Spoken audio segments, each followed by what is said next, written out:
Welcome to Chapter 8 of our Business Statistics course. We're going to be talking about interval estimation in this chapter, or more commonly known as confidence intervals. We hear people talk about confidence a lot. Here's where we're going to begin to understand what they mean, and when you hear it, how to just make sense of the statement. And when we interpret the data, what does it mean when we say something falls in a confidence interval? So in this chapter, we're going to talk about what is an interval estimator or a confidence interval, and then start calculating them when we know for the population mean, when we know sigma, population standard deviation. We'll look at all the factors that have an influence on the width, and those are pretty straightforward things. And then we're going to start talking about the t-distribution. Again, this distribution allows us to see the normal distribution when sampled correctly, but we're going to rely upon the degrees of freedom, and we'll create a confidence interval around the sample mean for the population mean when we don't know sigma. That's the t-distribution. The last thing we're going to do is estimate the appropriate sample size to take when you know how much error you're allowing yourself to exist around a sample mean. So let's just talk about how this might come to play and what we might do with it. So, for example, you have a car manufacturer, and they're saying that they have a new car, an ultra green car that averages 100 miles per gallon based on fuel emissions, and it has an A+ rating from the EPA. So a research company goes out and takes a sample of 25 cars, and each car is driven the same distance in identical conditions.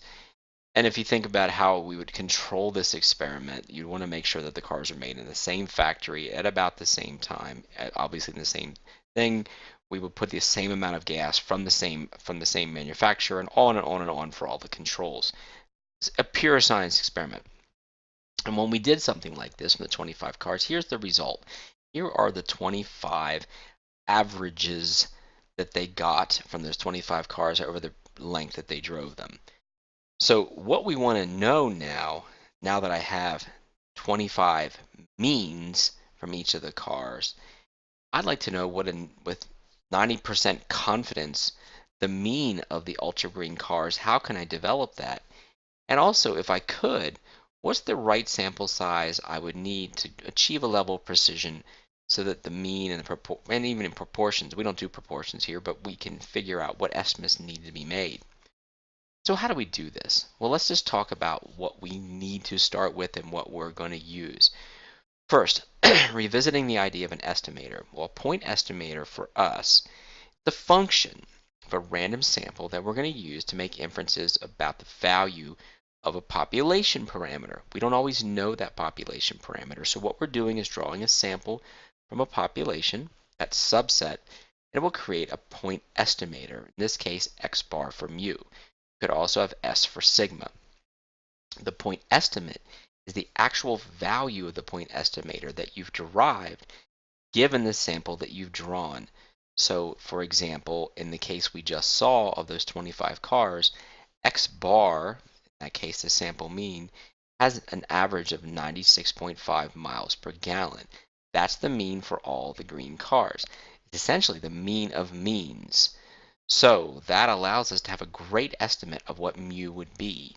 It is the best expectation that we'd have would be as well. So knowing that I've drew 25 samples and I've got this value of mu in my mind what it should be, I'd like to create something called a confidence interval. And what that's going to do is take a mean that you've derived and build error around it, because you realize that, yeah, the expectation of x or the expectation of x bar, they're both mu, but you know, even though you expect them to be that case in one single sample, it may hit exactly what the mu value should be, but it's going to have to give you some wiggle room or error. What we're doing is going to build error around that sample mean that you've drawn, and our goal is to capture the true mu value, the true population mean in that interval. And you're going to think about it doing it over and over and over again. Repeated sampling is key in statistics. So in this case, what we'd like to do is create many, many confidence intervals over and over again by drawing the sample mean and building error around it. And we'll see that over time, a certain percentage of them at a minimum will contain that true value from the population, the parameter. So what we'll do is create the point estimate. We know that that's the realized value, and we're going to swing around both above and below this margin of error. It's important because the margin of error is key to all of this. It accounts for the variation based around the level of confidence that you so desire based on this thing called alpha. We've seen alpha before as we looked into the upper and lower tails in a distribution. So when we construct it, what we'll do is when we know sigma, we're going to look inside the normal or z distribution, and this area that you're seeing right now that is kind of a tan color, that would just be, say, our 95% confidence interval. So through repeated sampling over and over and over again and creating confidence intervals in the same way, at least 95% of the confidence intervals we create, like this, will contain that value of mu. What we're going to have to do then is figure out how do we do this? Well, we know that empirically, one deviation away from the mean, about 2/3 of all observations fall. Within two, just about 95%. So at 1.96, that's about 95%. That's why we say 95% is our probability, plus and minus. And we can calculate that with a z value, and we've actually calculated what would be norms dot inv for a value of 95 or 0.05. We would get 1.96 or negative 1.96. So what you're seeing below is if the middle value here, as I look at the top of the hump, that's where the mean, median, and mode would be, and I swing around this calculation, what I'd like to capture 95% of the time, we're going to have 95% of all of our intervals. There's not a 95% chance you capture something. It's through a repeated sampling at least 95% of the confidence intervals. You may have created the one confidence interval where it doesn't work, but that only happens at most 5% of the time. So how do we do it? Well, we start with the z statistic, or in this case the z-score, using the standard error now that we've got gained. We learned about this in Chapter 7. And now we're going to replace the z that we just saw in previous slide, z here, with that formula. And then we'll solve on both cases for x bar. So as we swing around this algebraically, this is what it looks like. But we don't know mu. Mu is what we have to capture. So what we'll do is to solve this is allow ourselves the freedom to swing both above and below our sample mean when mu is known and sigma is known. So 95% of the time using 1.96 plus or minus. Still, we're implying that the sample mean can float either way. Ultimately, we'll shift out the mu and move in the x bar. But it's key for us, no matter what you do, understanding that the error term over here, this is the z value we derive times the standard error, gives us the total error that we're going to distribute both above and below that gives us our confidence interval. Again, samples of size n over and over and over again, at least 95% of the computed sample means will fall within that interval, and that's an amazing thing, and that's why we want to see this. We also realize it's like catching fish. The more fish you want to catch, the bigger net you cast. So if I put my value from 95 to 99, as we'll see, the interval just gets wider. That's why empirically with one deviation either way, you catch 66%, 67%. You cast at two deviations, you catch 95. You cast the net to 3 deviations away from the mean either way. You catch just about everybody. So we don't know mu, so we have to calculate based on x bar. So what we're going to do is substitute, in this case, x bar for mu, and when we find mu falling within that range, that's exactly what we want to do. Now, we don't know what mu is, but we know that at least 95% of the time, through repeated sampling, confidence intervals created, we're going to capture mu. That's important to get. So it's based around this level of significance, alpha. We're going to ultimately get to this and talk about it as a measure of error, probability of error. And you'll hear this thing called type 1 error come up in a little bit in lecture down the road. But 1 minus whatever our alpha level, our level of significance, puts us at our confidence coefficient level. So if alpha is 0.05, confidence coefficient would be 1 minus 0.05 or 0.95. If you multiply that by 100%, you get 95%. So the 100 times 1 minus alpha percentile confidence, this is what we end up with, the very bottom in the green box. X bar plus or minus z, each tail, so we have alpha over 2, times the standard error. So if you know X bar, you know the population standard deviation mu, you obviously would know your sample size if you know X bar. Calculate the statistic, the value z, based on the alpha that as an experimenter you choose. You have to set that up in advance. You can create a confidence interval, and the reality is the confidence interval actually serves as a hypothesis test. And I'll show you that in a bit because it allows us to see whether or not we're actually seeing what we should have seen. That makes sense. So now that I calculate this, you're going to find that when we take alpha over 2, there are 3 very magical, when we know sigma, very magical values. When you're asked for a 90% confidence interval, use 1.645. 95, we use 1.96, and 99 is 2.575. You can easily calculate them using your .inv function, but those 3 come up all the time. Very rarely you ask for anything other than those 3. They'll be used repeatedly.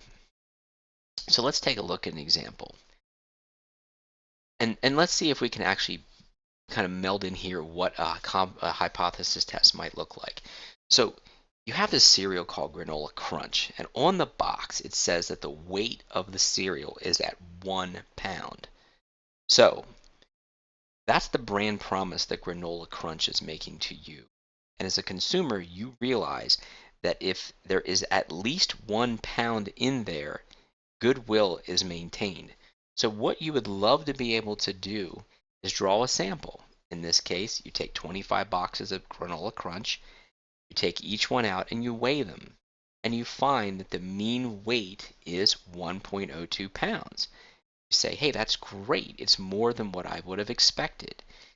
Calculate a 95% confidence interval for this, knowing that the population standard deviation is 0.03 pounds. So I know X bar, 1.02. I know alpha, so 100% times 1 minus alpha is 95%. Alpha is 5%. And I know sigma, 0.03. N, the sample size, is 25. All the pieces are in play. So I will take all those pieces that I know and I'll plug them in. Let's take a look at this in Excel. Here are those 25 pieces, 25 boxes. And what I have is an N of 25. X bar is 1.02. Alpha is 0.05, so I take 1/2 of each. Sigma is 0.03. And the standard error, as we see this, let me take a better look at this for you, is going to be that value, sigma, over the square root of 25. And this z value I create is that norms.s.inv, and the lower, and I'm just going to take the absolute value to get to the upper. This will be available on our sheet. So to create the confidence interval then, I'm going to take 1.02 minus the z value of 1.96 or 1.959, that's the precision of Excel, times the standard error, and you get the lower bound and you get the upper bound. So the confidence interval, and I'll say I am 95% confident that the true mean weight of the cereal is in this range, given The historic value of 0.03 pounds is the sigma value. Notice what's not in there. 1. Well, the box says 1. The reality is that the box actually contains, on average, more than 1. We just proved this. So if you're the person creating the cereal, what you are saying is, I'm overfilling the boxes. Goodwill's met on my part as a consumer, but as the person creating it, the company creating it, I might want to recalibrate my machine so that they're not overfilling. What you'd love to do is create a confidence interval that captures 1. If this value, say, was 0.96 and this was 1.03, this value, let's just say this was 0.96, 1 is in the range of 0.96 to 1.03. In that case, both the Goodwill, where it does say it has 1 pound in it, as well as the manufacturer's calibration of the machines are both working well together. You could even think about lowering the number. Now, I know we want at least 30 in our sample size when we're trying to do the central limit theorem, but notice if I lower n to, say, 16, the confidence interval, in this case, gets a little bit wider, and we'll get to that here in a bit. Very interesting. I'm lowering the sample size, and the confidence interval gets wider. Our precision goes down because in the standard error, I'm dividing by a smaller number. That's right here. I'm dividing by 16 and not by 25 in the square root. Very interesting. So what we just found in this case is that in this interval, at 95% of the time, we know that through repeated sampling, this is what we have. What we don't want to say is that the probability that mu falls in the interval is 95%. Not correct. Repeated sampling over and over and over and over again, if I create 95% confidence intervals, in that case with alpha 0.05, at least 95% of them will contain mu. Repeated sampling, creating many confidence intervals, at least 95% of the intervals. It could even be 100, but at least 95% of the intervals contain mu. It all comes back to this margin of error. And the margin of error plays a big piece in everything we do in statistics because we talked about variance, we talked about standard error, now we're talking about margin of error, which is a multiplicative effect using the z-value, all based on sample size, which drives things up and down as we just saw. Deviation, the bigger the deviation, the wider the width, the more error. And alpha level, we talked a little bit early on about if I want to catch more fish, I just cast a bigger net. So the higher the confidence level, 99 versus 95, 95 you're going to catch more fish. So what are some influences? Well, we just went through them. When we look at the confidence level and the sample size, the larger the value of sigma, the wider the interval, obviously. So as sigma values go up, you get wider interval and you get more error. Versus true when we actually bring down sigma. There's not much you can do about sigma. But the other one is sample size. The more sample size you get, the more precision you get, the smaller the interval. The smaller the sample size, the wider the interval. We just saw that. Another is casting a net. When you increase the interval from 95 to 99, the error term gets wider. Working all three together, you really can make the interval wide. As an experimenter, you have control over all these things, except sigma. Sigma is something that exists because it's the population in general. Let's look at one. So we look at an example of IQ tests. We're looking at results, and they think that the population standard deviation is 15 points. You have a reporter. They're taking the average IQ of employees at a high-tech firm. They gather the IQ on 22 employees, and they find that of that sample size of 22, they have an average IQ of 106. Calculate two intervals. That's 90 and a 99%. So let me blow this up a little bit. We know that sigma was 15, and I have 15 for both, here and here. Sample size is the same. Sample mean is the same. the alpha level goes from 0.1 to 0.01, so the alpha over 2 is halved, and the standard error, as you see them, should be the same. The only difference is the z value. When we have a larger alpha, which means 90% versus 99, a larger alpha means a lower confidence level, we're going to get a width that goes from 100.7 to 111.26. When we make it wider, just simply by having a wider net by saying, I want to capture more, in this case, it goes from 97.7 to 114. It's really up to you as an experiment. I'm going to tell you what to do, or someone's going to tell you what to do when it comes to the alpha levels. But when you're doing your own experiments, you have to establish this before you even run a test. And we see what happens. But the t-distribution has to come into play here, right? We don't always know sigma. As a matter of fact, we rarely know sigma. So we're going to have to look at the t-distribution. And the t-distribution allows us to look at based on degrees of freedom, and we've seen a little bit of this before when we started talking about the standard errors.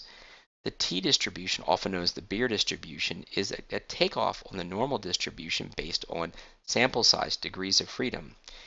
The larger the sample size, the more the t-distribution looks like the z, the normal distribution, to the point when we get a sample of above 100, the t-distribution technically becomes the z-distribution. It looks just like it. But the degrees of freedom tell the story. The lower the degrees of freedom, the heavier the tails, the less peaked the distribution is. The more degrees of freedom, the larger sample size, the more the tails come in, the peakedness goes up, and it looks more normal.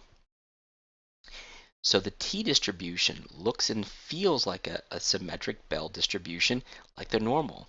It floats around z when you create a t statistic. Just go back for a second. That looks like the z statistic.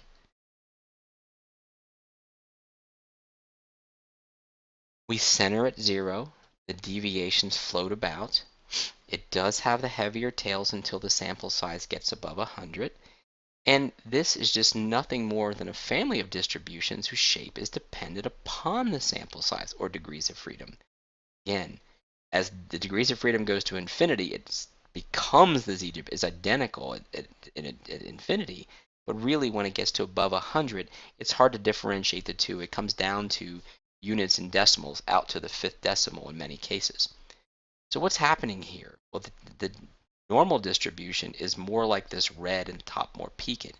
And notice, doesn't seem much of a difference. This is actually an over-exaggeration what it looks like. But as the degrees of freedom, you would normally see something much flatter, not nearly as peaked as this, but you can get from this, as the degrees of freedom go up, sample size of 3, sample size of 6, sample size of 51, notice they're all -1 to get the degrees of freedom, the more peaked and the more the tails tend to come in. When you calculate these things, you can actually see this. Remember, with the z value you created, with the confidence interval, the larger the alpha level, in this case, if we went, say, from 90% to 99%, we knew that 90% was not as, didn't have as much error floating about it. 99 had much more error. We can try that. But we never worried about sample size. Here, if I hold the sample size, I hold the alpha level constant, let's just say alpha is 2.5, as I increase the sample size from, say, 3, 6, and 51 to the degrees of freedom are 2, 5, and 50, notice when we use the tinv function, the values change. Right? So 2 has the largest, 5, it decreases a bit, it gets closer to where 0 would be, and this gets closer, and the positive would just be simply absolute value of the each, or you flip it around to 0.975 for 5, 2, and 50. That way we can use this tinv function, or tinv, and you could use the right tail function. Let's just take a quick look at that. Here we're using the tinv function, and also realize that we could use t.inv.toTail if we were looking to do something like that. If we put in 0.05 and 2, That allows us to create the positive side, or you could just take the absolute value. If you wanted to do the same thing here with the t-inv, could do t.inv of 0.975n5, and that will give you the positive as well.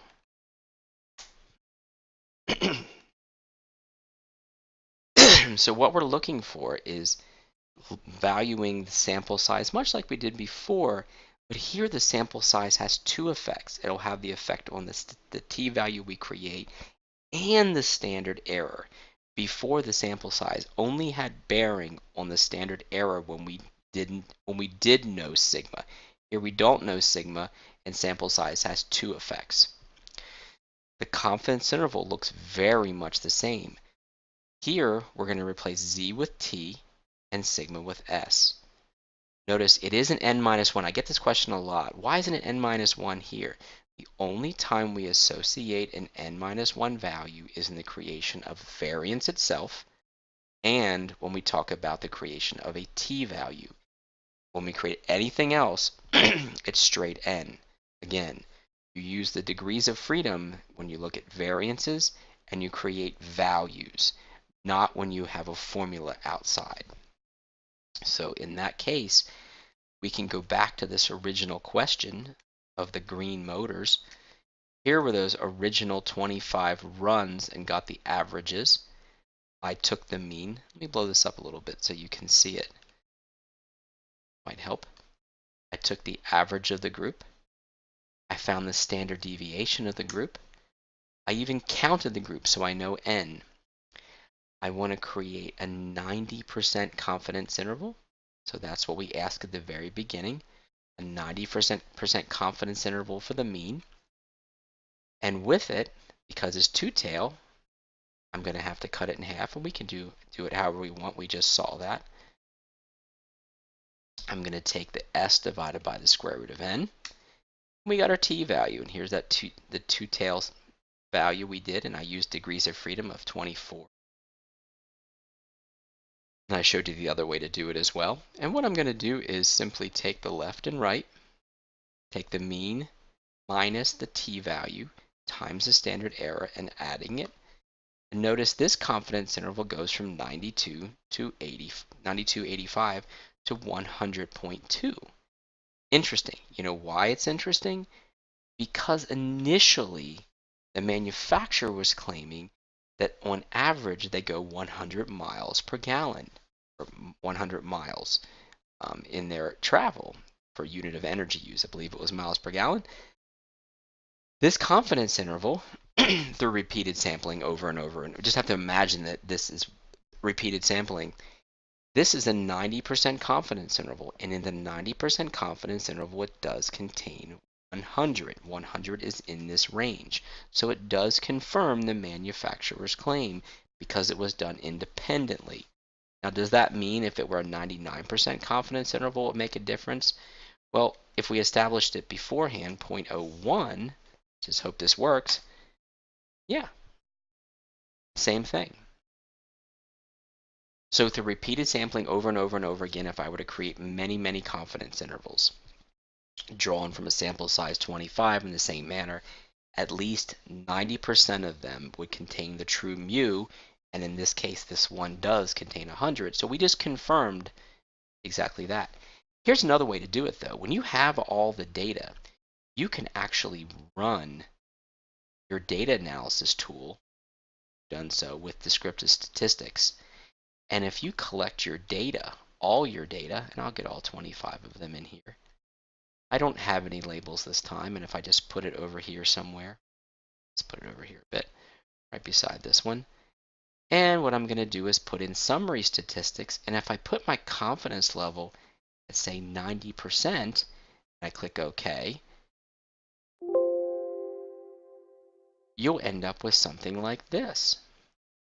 And in the very last row, the confidence level gives you the error term. It gives you your t-value times the standard error. And if you add and subtract this value right here, value that was given after you ran it, you get this interval. It's the same interval that you calculated up here. So you could do it either way. In this case, you don't have to do the math. It is a nice way to have nice opportunity to use the power of Excel. That's what this table is going to show you. So if you haven't installed the descriptive or the overall add-in yet, please do so. We'll use it heavily in this class. That leads us from this to the very last thing that we want to talk about, precision. And many times you know how much error you're willing to tolerate. And in that case, it's based around precision. You know you're only going to be able to allow yourself to have this much error around. And with that, you're going to have to know what is the right sample size to get you there. Well, you don't want to take too much because sampling can be very destructive and expensive. So how large a sample should you take? Well, if you know the error, which is the Z or T statistic, Z or T value, times the standard error, if that is your error term, allow yourself to solve for N. So if D represents the desired error for Z, and you can actually do this, it's been done many times for T. I know there's some disagreement about this, but I've seen it done both ways. Most cases you know it for Z. That's how we do it in textbooks, but in the real world I've seen it done this way. It's particularly for large sample sizes. Again, large sample sizes kind of moot things. But you rearrange and solve for N so that you solve knowing what the error term is into the value of Z times sigma, and you solve for square. Pretty straightforward. Most often you round up. Now, there is looking at it both ways, but rounding down allows you to go one direction, you can see, but more often than not, rounding up gives you the opportunity to say if you had just too little, say it turned out to be 13.3, at 13 it doesn't give you the appropriate sample size. 14 would. 13 doesn't give you enough. 14 is too much, and too much is actually better than not enough in sample size. So more often than not, we round up. There are a few rare exceptions, and books will tell you to round up. I've actually seen a few of these examples come, and off the top of my head, I can't remember what it was, but someone actually brought me a sample and said, actually, it works better this way, but round up when you can. What about a situation with this ultra car situation where we will have a 90% confidence interval? We did that already. This person wants to constrain the margin of error to 2 miles per gallon. That's not very much.